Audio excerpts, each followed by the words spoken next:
ಮನೆಗೂ ಶುದ್ಧ ಕುಡಿಯುವ ನೀರು ಪೂರೈಕೆ ಮಾಡುವುದಕ್ಕೆ ಕೇಂದ್ರ ಜಲಜೀವನ್ ಮಿಷನ್ ಜಾರಿಗೆ ತಂದಿದೆ. ಆದರೆ ಕಲಬುರಗಿ ಜಿಲ್ಲೆಯಲ್ಲಿ ಈ ಯೋಜನೆಯೇ ಹಳ್ಳ ಹಿಡಿದಿದೆ. ಕಾಮಗಾರಿ ಕಳಪೆಯಾಗಿರುವುದರಿಂದ ಮನೆಗಳಿಗೆ ನೀರು ತಲುಪದೆ ಜನ ನೀರಿಗಾಗಿ ಪರದಾಡುವಂತಾಗಿದೆ. ಆ ಕುರಿತ ಒಂದು ವರದಿ ಇಲ್ಲಿದೆ ನೋಡಿ. ವರ್ಷಗಳೇ ಕಳೆದರೂ ಗ್ರಾಮಸ್ಥರಿಗಿಲ್ಲ ನೀರಿನ ಸೌಭಾಗ್ಯ. ಕೋಟಿ ಕೋಟಿ ಹಣ ಗುಳುಂ ಮಾಡಿದ್ರ ಗುತ್ತಿಗೆದಾರ. ಕೇಂದ್ರ ಸರ್ಕಾರವು ಪ್ರತಿ ಮನೆಗೆ ಶುದ್ಧ ಕುಡಿಯುವ ನೀರು ತಲುಪಿಸಬೇಕು ಎಂಬ ಉದ್ದೇಶದಿಂದ ಜಲಜೀವನ ಮಿಷನ್ JJM ಯೋಜನೆಯನ್ನ ಕೈಗೊಂಡಿದೆ. ಆದರೆ ಅಧಿಕಾರಿಗಳು ಹಾಗೂ ಗುತ್ತಿಗೆದಾರರ ಅಸಡ್ಡೆಯಿಂದ ಕಾಮಗಾರಿ ಹಳ್ಳ ಹಿಡಿಯುತ್ತಿದೆ.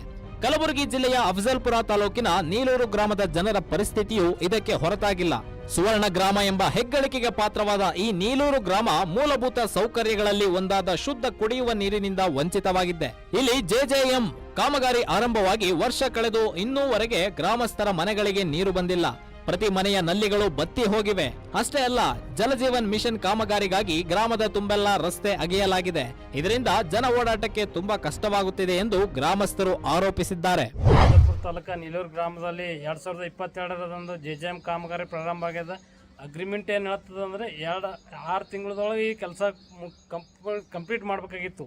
ಆದರೆ ಇವತ್ತು 2025 ಆದ್ರೂ ಭೀ ಇನ್ನೂ ಕಾಮಗಾರಿ ಕಂಪ್ಲೀಟ್ ಆಗಿಲ್ಲ ರೀ. ಪೂರಾ ಮಾಡಿದ್ದ ಒಂದು ತೊಡೆ ಮಾಡ್ರೆ ಕಾಮಗಾರಿ ಕಳಪೆ ಮಟ್ಟದು. ರೋಡ್ ಯಾಜ್ ಇಟ್ ಈಸ್ ಹಾಗೆ ಕೆದರಿಟ್ರ, ರೋಡ್ ಮುಚ್ಚಿಲ್ಲ, ಯಾರಿಗೆ ಭೀ ಒಂದು ಹನಿ ನೀರು ಬಿಂದಿಲ್ಲ. ಆ ವಾಲ್ಗಳೇನೋ ಸಂಪೂರ್ಣ ಕಳಪೆ ಮಟ್ಟದ ವಾಲ್ ನಿರ್ಮಾಣ ಮಾಡ್ರೆ.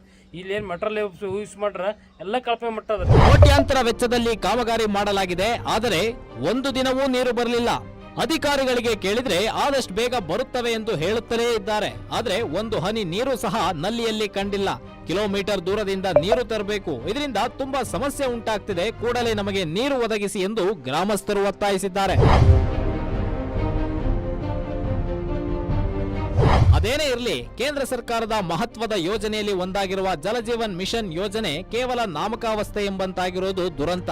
ಇನ್ನಾದ್ರೂ ಇಲ್ಲಿನ ಶಾಸಕರು, ಜಿಲ್ಲಾ ಉಸ್ತುವಾರಿ ಸಚಿವರು, ಅಧಿಕಾರಿಗಳು ನೀಲೂರಿನ ಜನರ ನೀರಿನ ದಾಹ ತೀರಿಸಲು ಮುಂದಾಗಲಿ ಎಂಬುದೇ ನಮ್ಮ ಒತ್ತಾಯವಾಗಿದೆ.